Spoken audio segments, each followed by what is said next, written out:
Bien, amigos, entonces vamos a continuar con esta interesante entrevista a cargo del ingeniero José Luis Amado, integrante del equipo de Hora 8, con el doctor Herbert Cuba, presidente de la Asociación Médica Peruana. Adelante, por favor. Bien, amigos de la Hora 8, estamos en esta oportunidad con el doctor Herbert Cuba García. Díganos, en este momento se está trabajando algo, usted ha dicho bien claro que el tema de las emergencias, una gran parte es el equipamiento, la infraestructura, etcétera, y el capital humano. ¿Se está trabajando algo concreto respecto al capital humano? Sí, actualmente hay problemas serios en la formación, porque usted sabe que formar un médico es 8 años de carrera, más la especialidad. En general se necesitan 12 años para poder tener un médico especialista en emergencias o en cuidados intensivos. Y ahora tenemos una enorme necesidad de profesionales. Se está tratando de generar lo que se llama una carrera médica que priorice. Ahora los sueldos también deben ser un poco más atractivos, porque evidentemente nadie va a tener 12 años de estudios para ganar menos que un administrador o menos o casi como un maestro. Entonces, o evitar la migración de los médicos al exterior. Son muy bienvenidos en Europa los médicos actualmente, se están yendo a España y por ahí entran a la Comunidad Económica Europea. En consecuencia, todo este problema genera ya un planteamiento a nivel del Ministerio de Salud. Han generado, por ejemplo, le voy a comentar algo, una serie de contratos que están haciendo para llevar especialistas a provincias. Están haciéndolo, por ejemplo, para llevar a Andahuaylas, a Ayacucho, a la zona sur, llevar especialistas y ya con sueldos más importantes, ¿no? Les pagan inclusive el pasaje de ida y vuelta, les ponen allá, les dan un sueldo de 6.300 soles por quincena, ya no por mes, con la finalidad de que los médicos puedan ir a esas zonas. A pesar de eso no hay médicos. O sea, a pesar de eso no consiguen el número de médicos que se requieren. Y el tema es tan dramático como, por ejemplo... ¿Pero eso específicamente para el tema de emergencias o en general? En general.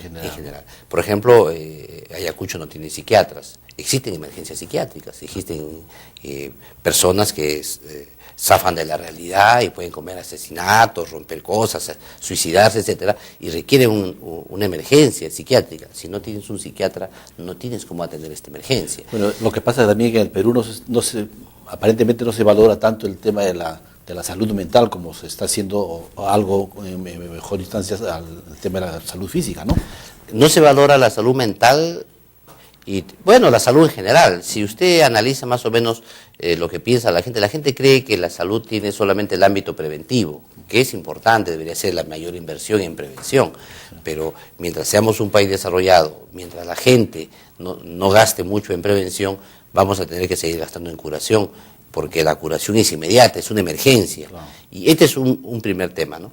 Pero ese es uno de los problemas que el país tiene en general, ¿no? O sea, se ha invertido o se destina muy pocos recursos al tema de prevención y estamos más focalizados al tema de la curación, que la construcción de más hospitales, más postas, etcétera. Pero eso es atención a curación, no se está definiendo muy claramente una política de prevención. Claro, lo que sucede es que cuando un país es poco desarrollado, es un país pobre, casi no puede gastar en prevención, porque ya el dinero que necesita lo que gasta en curación. Es como que una persona se compra un automóvil nuevo, se compra usted un carro nuevo, pero no tiene plata para el mantenimiento del auto. Entonces usted lo usa el auto porque el auto es nuevo, y usted le da al mantenimiento de los 5.000 no va, a los de 10.000 tampoco va porque no tiene los 300, 400 dólares para el mantenimiento, a los del 25.000 no va, y a los 30.000 el auto le deja nuevecito. El auto lo abandona y usted no tiene plata para hacer la reparación capital que ese auto requiere. En consecuencia, eso pasa también con la salud.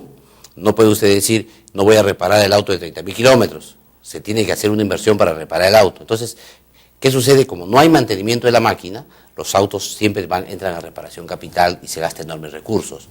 Eso pasa en el Perú. Como no se gasta en la medicina preventiva en modo adecuado, cuando llegan los pacientes llegan agravados y el costo es mucho mayor. Tenemos que avanzar a un sistema de salud de medicina preventiva. Tenemos que salir del negocio de la enfermedad y pasar al negocio de la salud, de la prevención. Pero para pasar a hacer eso requiere puesto un cambio en el paradigma de atención y en el gasto. Ahora, lo que uno observa, por ejemplo, en los planes de gobierno que se están presentando los candidatos en estos momentos, es que se ha focalizado muy poco en el tema de la prevención, ¿no? Casi nada prácticamente. O sea, y no hay una política definida de prevención en los gobiernos, básicamente. Sí, mire, yo me he tomado la molestia de revisar todos los planes de gobierno y efectivamente yo he contribuido como técnico en uno de ellos, que es el plan de gobierno de Pedro Pablo Kuczynski, que yo he sido invitado y he revisado los planes y he trabajado con su equipo. Y efectivamente ahí hemos tratado de invertir el tema y hemos hablado claramente, tenemos que salir del negocio de la enfermedad, porque detrás de la enfermedad hay un enorme negocio. Y que no le tengan duda los empresarios. También en el campo de la medicina preventiva hay un gran negocio. O sea, lo que pasa es que tenemos que cambiar de rubro, porque es más beneficioso para el Perú, es más barato para el Perú y es mejor gastar en prevención.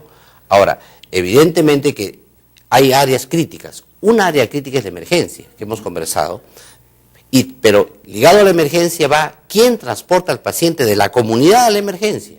Y aquí hay que ser también realistas. No hay ambulancias. No hay sistemas de referencia de la comunidad. Al final, ¿qué hace la gente? Si a usted le ocurre en estos instantes una emergencia, dígame un número telefónico a dónde llamar. En Colombia usted llama a 123 y ya llega la emergencia. Y a usted no le interesa qué ambulancia llega, pública, privada, de la policía, de la sanidad, a usted no le interesa, le llega la ambulancia.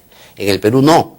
Tenemos tanta diversidad de ambulancias, públicas y privadas, servicios, que al final el paciente no sabe a quién llamar. ¿Y a quién termina llamando? A los bomberos. Y entonces los bomberos llevan más del 90% de las emergencias de los hospitales. Y ellos ven un paciente en la calle, al bombero. Hay una emergencia en la casa, a los bomberos. Y finalmente los bomberos no son rentados, son gente que trabaja en modo voluntario y el Estado no los reconoce en modo adecuado. No les dice, ustedes son el primer nivel de atención, ustedes deben estar en el Consejo Nacional de Salud, ustedes deben tener un incentivo por esto. Los seguros no les pagan el transporte. Es decir, si una ambulancia de los bomberos transporta un paciente de una esquina del centro de Lima y lo lleva a una clínica o a un hospital, hay un gasto de ese transporte. El seguro no lo cubre porque dicen los bomberos son gratuitos, los bomberos son voluntarios. Eso es una anomalía. Y ligado a esto también tenemos mucha gente que trabaja bajo el sistema de voluntariado. Ejemplo, gente amas de casa, gente que tiene alguna... He visto que en los hospitales hay gente que está con su identificación como voluntario, ¿no? Entonces, personas de la tercera edad que están colaborando bastante. Que es algo maravilloso, mire usted, en la comunidad, hay en los hospitales el voluntariado, las damas. En la comunidad son los agentes comunitarios, gente que realmente no tiene ningún beneficio económico y solamente se dedican a visitar casa por casa a los vecinos, buscar a los tosadores crónicos, a los resfriaditos, buscar a la gente que cuiden, que no tengan depósitos de agua para el dengue, etcétera, etcétera. Todo ese sistema, hay un agente comunitario que es no rentado y este también requiere un reconocimiento estatal. Claro, porque su servicio lo hace de manera gratuita, pero tiene que invertir también sus recursos para movilizarse, para transportarse. Entonces, eso debería ser por lo menos reconocido, ¿no? Y el otro tema es los voluntarios de los hospitales. Mire usted, el Hospital del Niño. Usted va al Hospital del Niño, va sobre todo los niños quemados. Y usted va a ver ahí que está la gente que los ayuda, los distrae a los niños, los transporta.